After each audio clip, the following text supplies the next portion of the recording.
அன்புள்ள ஆண்டவரே, மீண்டும் உம்முடைய பரிசுத்த நாமத்திற்கு கோடான கோடி நன்றிகளை ஏறெடுத்து தேவ சமூகத்தில் இந்த நாளின் காலையின் உதயத்தை காண்பதற்கு எங்களை கண்விழிக்க செய்த தயவிற்காய் உம்மை ஸ்தோத்தரிக்கிறோம். வந்திருக்கின்ற எங்கள் ஒவ்வொருவரோடும் உம்முடைய கிருபை, உம்முடைய சமாதானம் தங்கியிருந்து எங்களை இந்த நாளின் ஆசீர்வாதத்திற்குள்ளாய் ஆண்டவரை வழிநடத்த நீர் கிருபை செய்யும். மீட்பர் இயேசு கிறிஸ்துவின் நாமத்தில் ஜெபிக்கிறேன் நல்ல பிதாவே, ஆமென். அன்பான உடன் விசுவாச பிள்ளைகளே,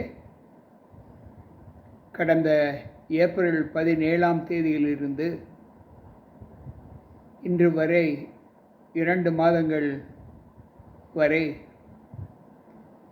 நாம் சந்திக்க முடியவில்லை. தேவ வார்த்தைகளை பகிர்ந்து கொள்வதற்கு என்னால் இயலாமையாக இருந்தது. என்னுடைய 2 கண்களுமே கேட்ராக் அறுவை சிகிச்சை பெற்று இருந்தது நிமித்தம் அந்த 2 மாதங்களாக தேவ சாட்சி சத்தியங்களை பகிர்ந்து கொள்வதற்கு இயலவில்லை. இன்றைக்கு முதல் முறையாக சிகிச்சைக்கு பின்பு ஆண்டவர் இந்த பலத்தை கொடுத்து பேசு என்று என்னை ஏவினபடியால் இந்த நாளில் அவருடைய பலத்தை கொண்டு பேசுகிறேன். அந்த 2 காலமாக நாம் தேவ வார்த்தைகளோடு சந்திக்காமல் இருந்ததற்காக மிகவும் வருத்தப்பட்டுகிறேன்.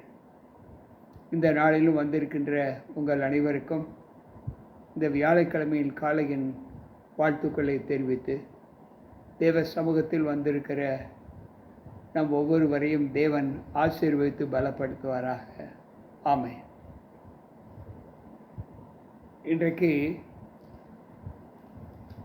நாம் எவைகளையெல்லாம் இந்த மனுக்குல வாழ்க்கையில் நாம் விட்டு விலக வேண்டும், எவைகளை நாம் கை கொள்ளாமல் இருந்தால் அவைகள் நம்முடைய ஆத்மாவிற்கு மிகுந்த பலத்தை கொடுக்கும் என்று விவிலியம் சொல்லுவதை இந்த நாளில் நாம் தியானிக்கப் போகிறோம். முதலாவது பேதுரு பக்தன் சொல்லுவதை நாம் தியானிப்போம். 1 பேதுருவின் புஸ்தகம் 2வது அதிகாரம் 11வது வசனம் இப்படி சொல்லுகிறது: பிரியமானவர்களே, அந்நியர்களும் பரதேசிகளுமாய் இருக்கிற நீங்கள் ஆத்துமாவுக்கு விரோதமாய் போர் செய்கிற மாமிச இச்சைகளை விட்டு விலக வேண்டும். இங்கு பேதுரு பக்தன் சொல்லுகிறார், ஆத்துமாவுக்கு விரோதமாக போர் செய்கிற மாமிச இச்சைகளை விட்டு நீங்கள் களைய வேண்டும் என்று சொல்லுகிறார். அன்பு பிள்ளைகளே, சற்று யோசித்து பார்ப்போம். மாமிச இச்சைகள் கிறிஸ்துவை ஏற்றுக்கொண்ட நமக்கு எந்த அளவு பலவீனத்தை உண்டு பண்ணும் என்பதை நாம் அங்கு அறிந்திருக்கிறோம். பவுல் பக்தன் சொல்லும்போது கலாத்தியர் 5:24 கிறிஸ்துவை உடையவர்கள் தங்கள் மாமிசத்தின் ஆசை இச்சைகளை சிலுவையில் அறைந்திருக்கிறார்களே. இன்றைக்கு நம்முடைய வாழ்க்கையில் கிறிஸ்துவை ஏற்றுக்கொண்ட நாம் நம்முடைய சரீரத்திற்கு கேடு விளைவிக்கக்கூடிய மாமிசத்தின் இச்சைகளை நாம் விட்டு விலக வேண்டும் என்று அங்கு பேதுரு சொல்லுகிறார். 2 தீமோத்தேயுவின் புஸ்தகம் 2வது அதிகாரம் 23வது வசனத்தில் பவுல் இப்படி சொல்லுகிறார். அவர் சொல்லுகிற வார்த்தை, புத்தியினமும் அயுக்தியுமான தர்க்கங்கள் சண்டைகளை பிறப்பிக்கும் என்று அறிந்து அவைகளை விட்டு விலகியிரு என்று சொல்லுகிறார். அன்பு பிள்ளைகளே, புத்தியினமும் அயுக்தியுமான நம்முடைய சிந்தனைக்கு அப்பாற்பட்ட பேச்சுக்கள், வீண் வார்த்தைகள், தர்க்கங்கள் இவைகள் சண்டைகளை பிறப்பிக்கும் என்று அறிந்து அவைகளை விட்டு விலகி இருக்க வேண்டும் என்று சொல்லுகிறார். மத்தேயு 12:36 வாசிப்போம் என்றால், ஆகாத சம்பாஷணைகள் நல் ஒழுக்கங்களை கெடுக்கும் என்று ஆண்டவர் சொல்லுகிறார். 1 கொரிந்தியர் 15:33 வாசிப்போம் என்றால்,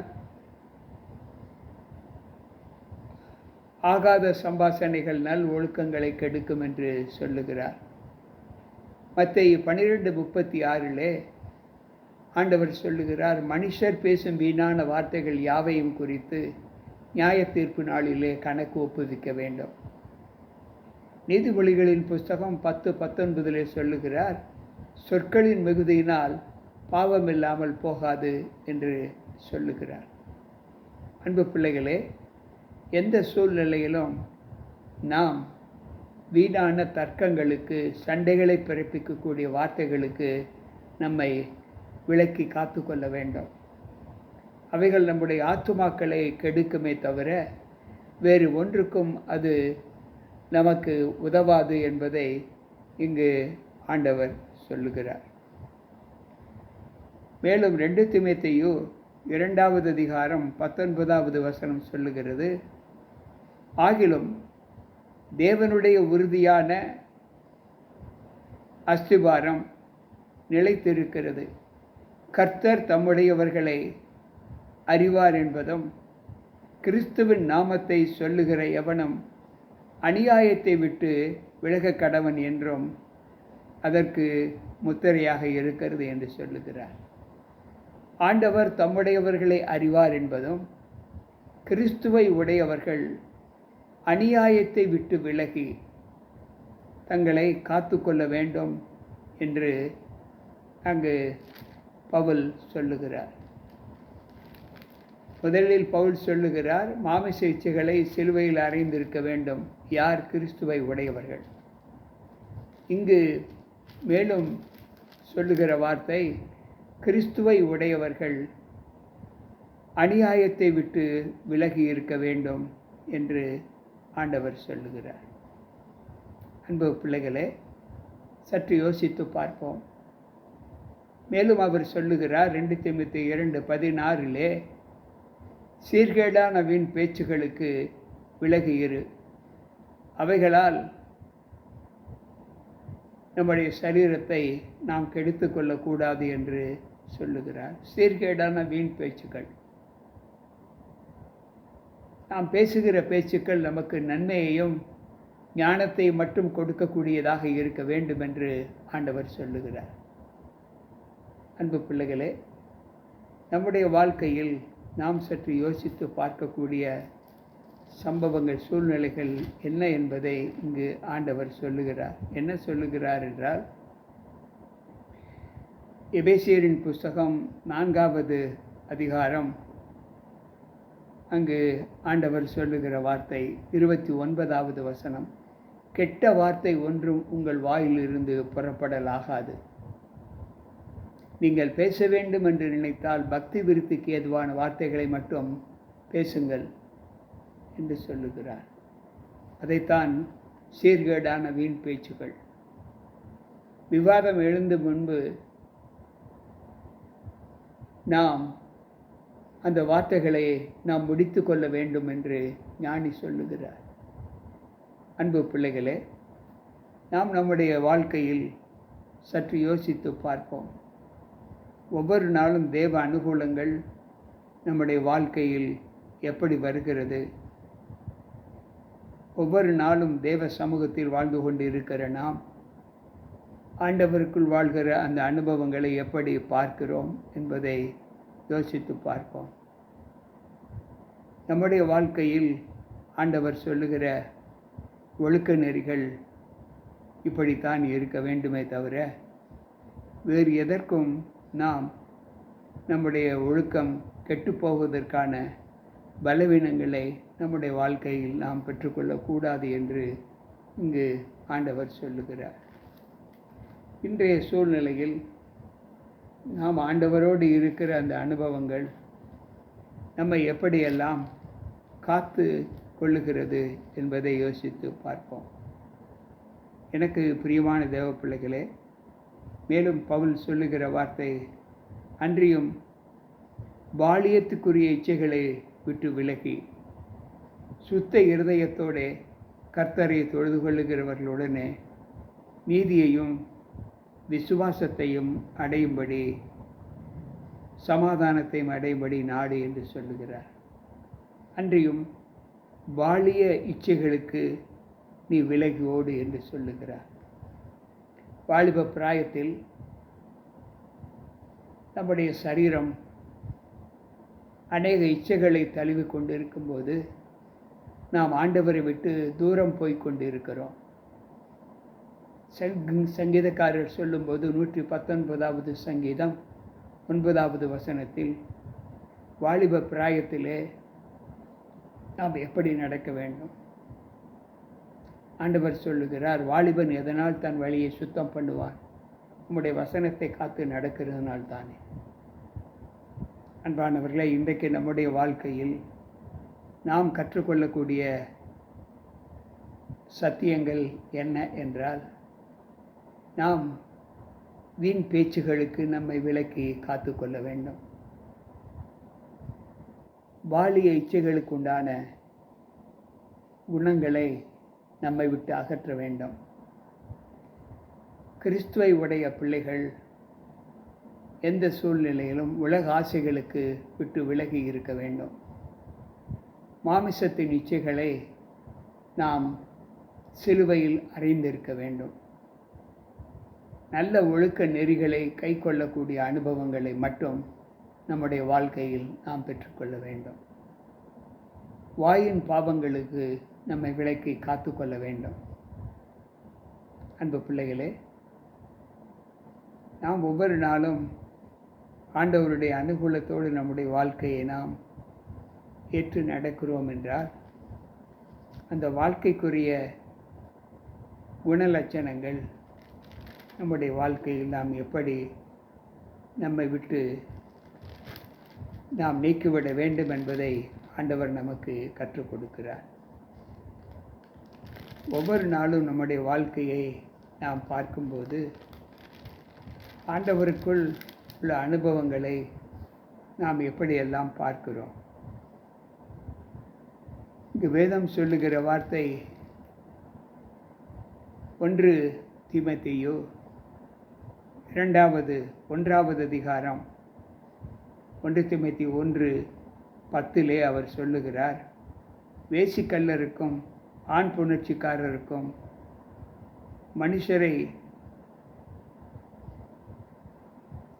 திருத்துகிறவர்களுக்கும் திருடுகிறவர்களுக்கும் பொய்யருக்கும் பொய்யான இடுகிறவர்களுக்கும் நித்தியானந்தத்து தேவனுடைய மகிமையான சுவிசேஷத்தை படி எனக்கு ஒப்புவிக்கப்பட்டு இருக்கிற ஆரோக்கியமான உபதேசத்திற்கு எதிரடையாக இருக்கிற மற்ற எந்த செய்கைக்கும் விரோதமான விதிக்கப்பட்டு இருக்கிற எந்த குணத்திற்கும் நீ உன்னை விலக்கி காத்து கொள்ள வேண்டும் என்று சொல்லுகிறார்.